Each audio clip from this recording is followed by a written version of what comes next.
Labas, labas, labas, labas, labas matematika.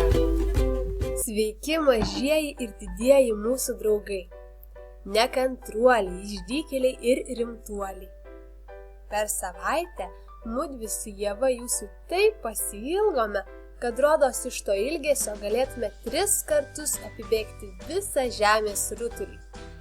Įsivaizduojate? 1 kartas,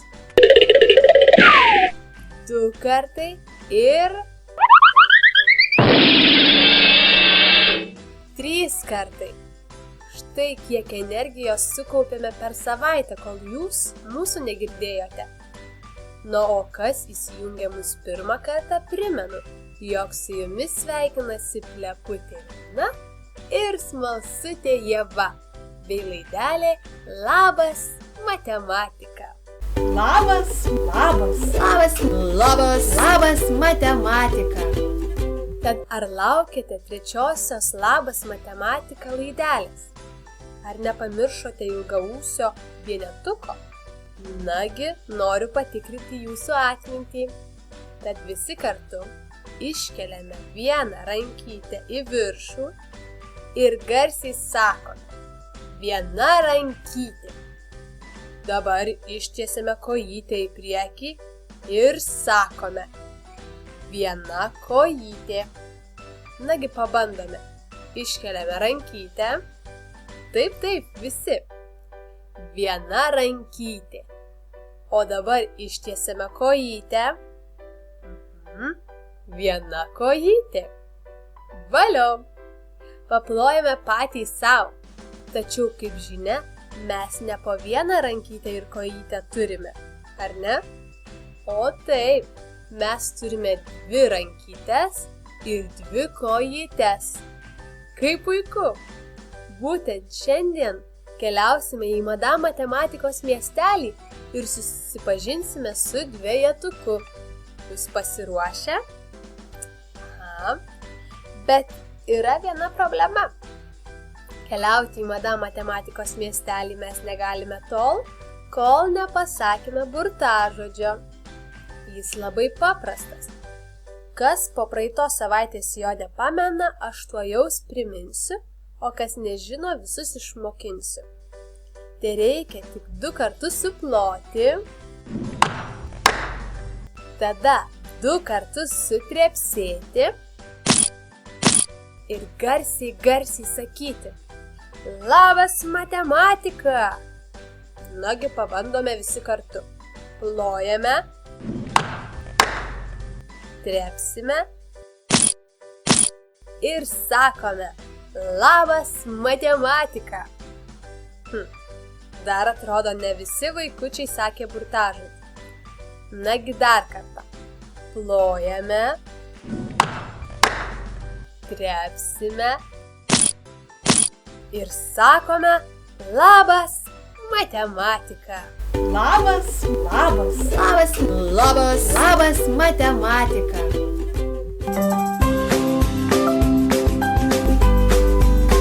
Rubrikėlė pamokėlė. Rubrikėlė pamokėlė. rubrikėlė, pamokėlė. Milžiniškame darže palei upę net sulinkęs pluša dvejetukas. Dvejetukas paprastas ir tiesmukas vyriokas. Jį dažniausiai išvysi su drobinėmis kelnėmis, apsiavusi 2 guminiais batais ir užsivožusi šiaudinę skrybėlę. Jis tikras darbštuolis geradaris. Mėgsta su visais viskuo dalintis. Būtent todėl kiekvieną pavasarį apsodina pilną daržą įvairiausiomis daržovėmis. Tačiau visgi dvejetuko daržas nėra panašus nei vieno kurio kito. Kiekvienoje lysvėje auga tik po 2 vienos rūšies daržovės. Pirmoje lysvėje 2 morkos, antroje 2 agurkai, trečioje pora burokų, sekančioje 2 baklažanai ir taip toliau. Bet nėra ko slėpti. dvejetuko daržovės pačios skaniausios visame kaimelyje. Madam Matematika šiais metais pasiprašė dvejetuko poros kopūstų, mat ji ketino gaminti kopūstų salotas. Dvejetukas žinoma sutiko ir šiuos 2 kopūstus itin puoselėjo ir kruopščiai prižiūrėjo, kol šį rudenį tiedu išaugo tikrais kopūstų karaliais. Madam Matematika būtent šiandien ir atvyko šių 2 kopūstų pasiimti. Dvejetukas apsidirbęs darže, nusišluostė žemėtas rankas į marškinių skvernus ir pasiūlė Matematikai užeiti jo namelį. Dvejetuko namelis puikus 2 aukštų. Jis labai mėgsta svečius, todėl visko turi ir sau, ir draugui. Jis dažnai kviečiasi į svečius vienetuką, mat yra jo kaimynas. Štai kairėje vienetuko namelis, o iškart po jo dvejetuko. Taip jie ir gyvena sau draugiškai. Bet šį kartą Madam Matematika ilgai neužtrunka pas dvejetuką. Ji tik pasiima kopūstus ir atsisveikinusi užskuba namo gaminti skaniųjų kopūstų salotų.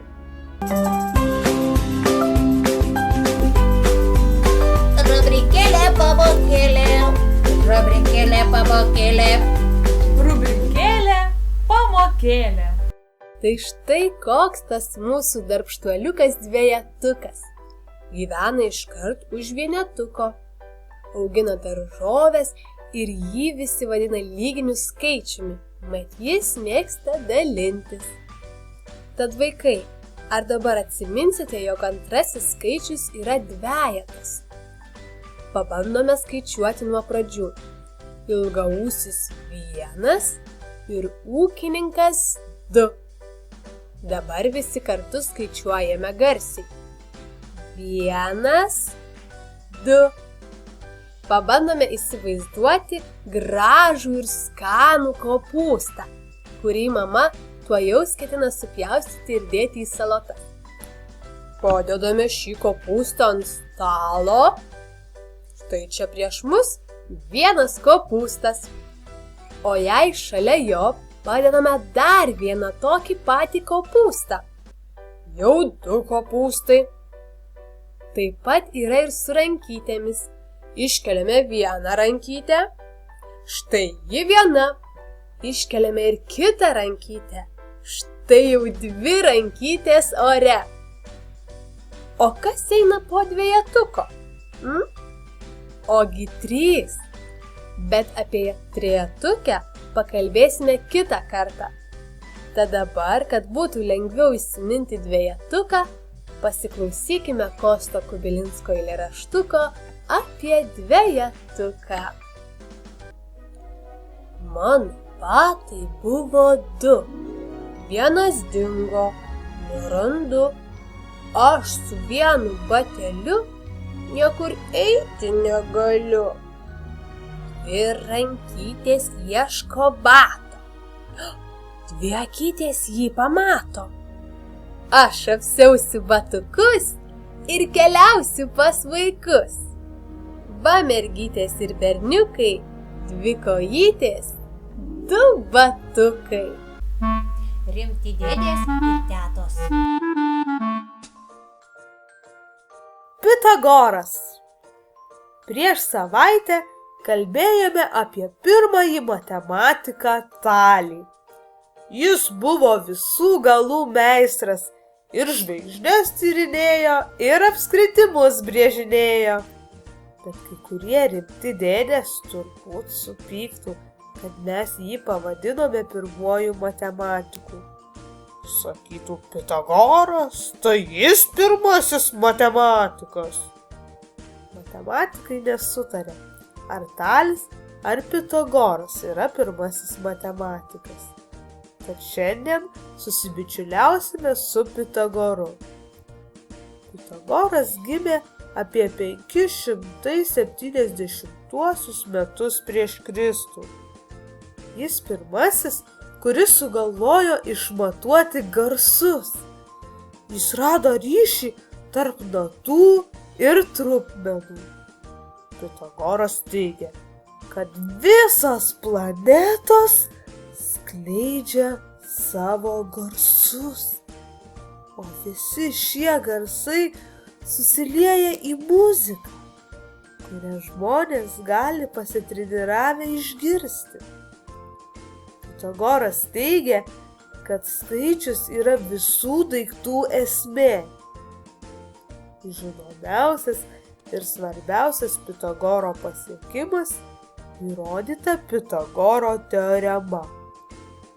Ja vyresnėse klasėse mokiniai mokosi mokykloje.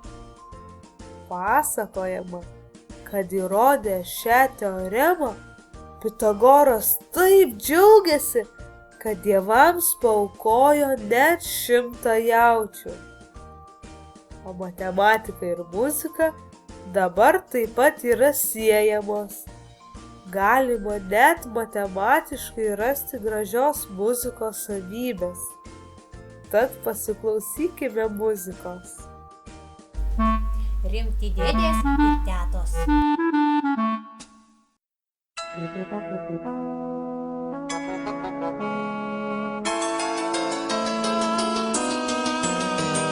Jei nori tu iš tikro pasiekti svajonę savo, geltonas kelias veda, keliauti ir nugalėti. Tok mielas draugė ranka, kartu smagiau keliauti, kartu kliūtis įveiksim, kol kelias pasibaigs.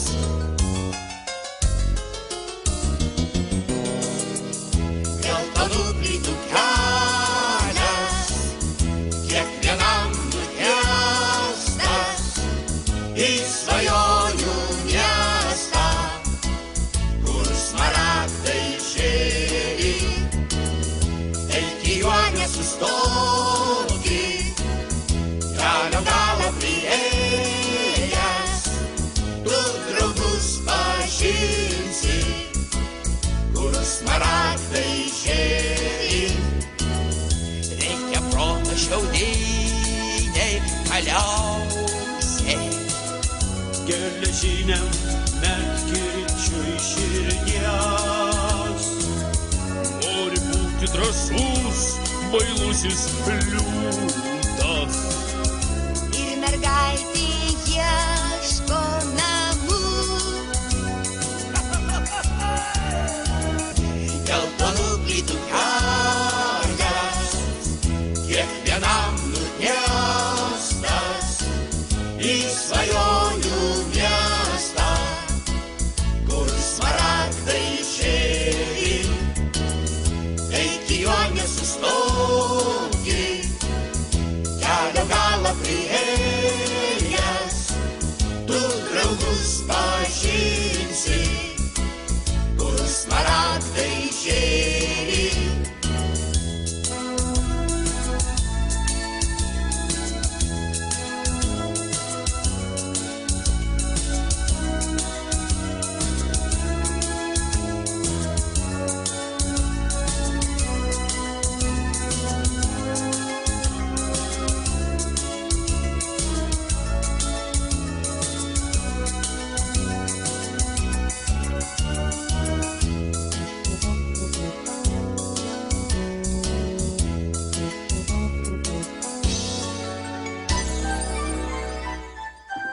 Kaip įdomu. Kaip įdomu.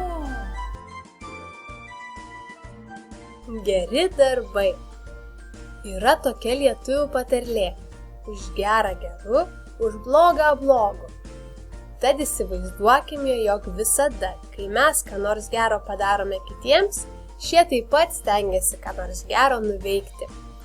Bet jeigu mes per dieną padarytume gerą darbą net 3 žmonėms, pavyzdžiui, padėtume mamai suplauti indus, pasidalintume su draugu saldainiais ir užleistume autobuse vietą senutei.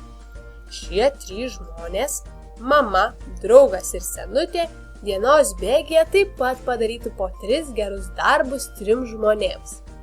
Ir taip gerų darbų tinklas tik plėstųsi, kol galiausiai visi Lietuvoje darytų gerus darbus vieni kitiems.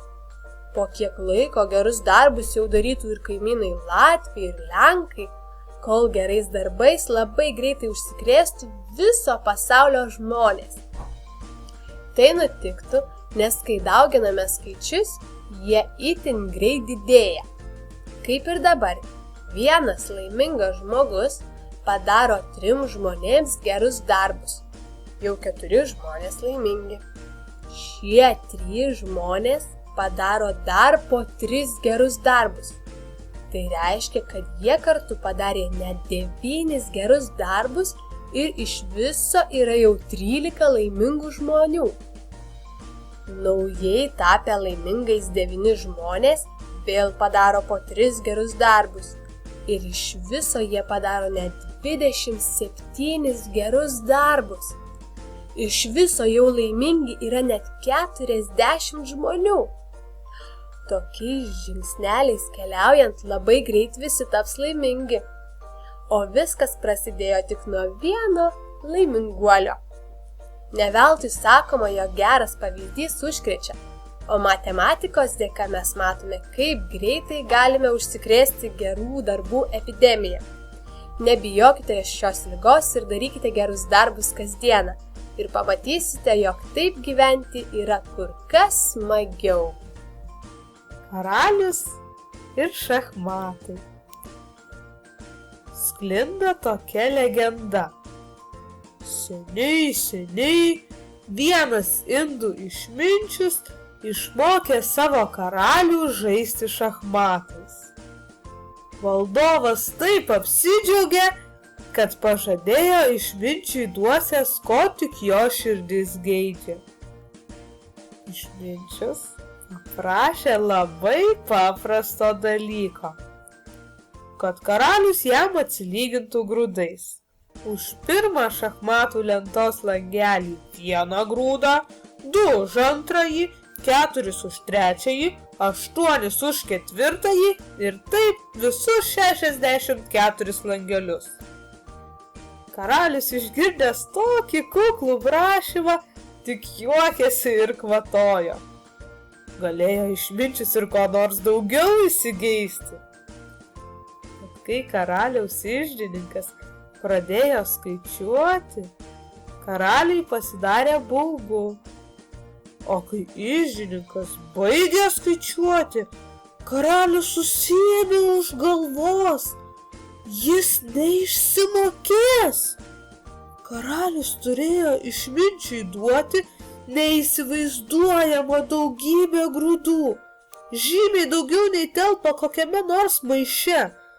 Net 18 kvintilijonų grūdų. Su tiek grūdų būtų galima uždengti pusę žemės rutulio. O visą Lietuvos plotą padengtumėme pusės metro storio sluoksniu. Tik įsivaizduokit, visur aplink, kur tik eisi, vien grūdai. Tad vaikai, prieš dalindami pažadus visada gerai pagalvokite. Jei pažadėsite mamytei, kad kiekvieną dieną padarysite 2 daugiau darbelių nei vakar, jums dienoje labai greit pritrūks sekundžių. Statistika. Spalio 20 dieną švenčiama statistikos diena. Kasgi tai? Kaip paruošiama ir su kuo valgoma toji statistika? Ogi tai matematikos sritis, kalbanti apie tai, kiek šalyje gyvena gyventojų, kiek per metus mieste įsikuria naujų parduotuvių ar darželių ir panašiai. Kiekviena šalis netgi turi savo statistikos departamentą. Tai toks pastatas, kuriame rimti dėdės ir tetos daug skaičiuoja, braižo įvairiausius grafikus ir bando skaičius apgyvendinti lentelėse. Šie dėdės ir tetos bando nepasimesti ir suskaičiuoti, kiek šiuo metu Lietuvoje yra gyventojų. Jie tai daro remdamiesi įvairiausiomis apklausomis ir kitais informacijos šaltiniais. Tad negalima griežtai teigti, jog jų apskaičiavimai yra visiškai tikslūs, tačiau bet kokiu atveju duomenys yra naudingi ir reikalingi. Jei kam įdomu, tai Lietuvoje šių metų pradžioje gyveno net 2 943 000 gyventojų. Oho, tokį skaičių nelengva įsivaizduoti. Ką jau kalbėti apie laiko tarpą, kurio prireikia norint iki tiek suskaičiuoti.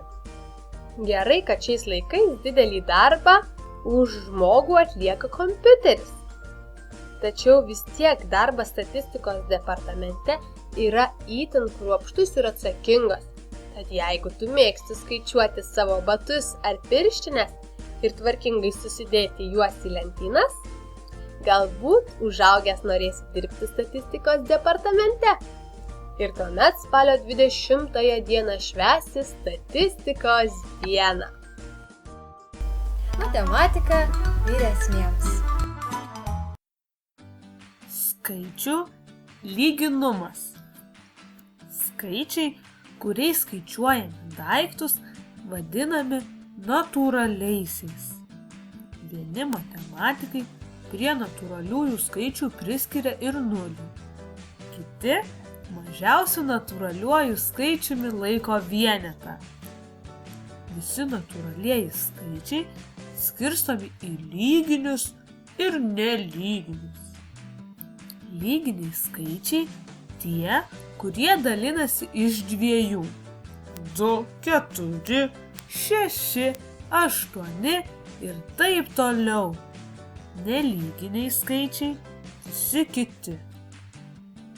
Taigi, žinome, kad jei skaičių galime padalinti iš dviejų be liekanos, tai yra skaičių galime išskaidyti į dviejų vienodų skaičių sumą, tai skaičius yra lyginis. Pavyzdžiui, 14 lygu 7 plus 7. Todėl skaičius 14 yra lyginis. Skaičius 15 nėra lyginis, nes jis nesidalina iš dviejų. Bet kaip atskirti, ar pavyzdžiui skaičius 1 953 524 yra lyginis? Ogi labai paprasta. Tai reikia pažiūrėti, ar paskutinis skaičiaus skaitmuo dalyjasi iš dviejų. Skaičiaus 1 953 524 paskutinis skaitmuo yra 4, o 4 dalinasi iš dviejų. Todėl ir visas didžiulis skaičius dalinasi iš dviejų. Kaip paprasta, skaičius gali užimti visą puslapį, o mums tai reikia pažvelgti į paskutinį jo skaitmenį ir sužinosime, ar jis lyginis ar ne. Kaip manote, ar skaičius 0 yra lyginis, ar ne? Ir kodėl? O gal galite atrasti patį didžiausią lyginį skaičių? Jei galite, atsakymą atsiųskite adresu labasmatematika@gmail.com. Jei negalite, taip pat mums parašykite ir paaiškinkite, kodėl jums nepavyko. Labas matematika. Šiandien jau atsisveikiname ir primename, jog su nekantrumu laukiame jūsų laiškučių. Galite mums papasakoti kokią linksmą istoriją ar atsiųsti piešinėlį. Papasakokite, ar jums patinka mūsų laidelė. O gal turite mums kokių prašymų ar pasiūlymų? Laiškučius siųskite adresu labasmatematika@gmail.com. Susitiksime kitą pirmadienį, 15:05. Laidelę Labas matematika kūrė Smalsutė Ieva Jasiūnaitė ir Pleputė Lina Matiukaitė. Iki susitikimo, draugai. Labas matematika.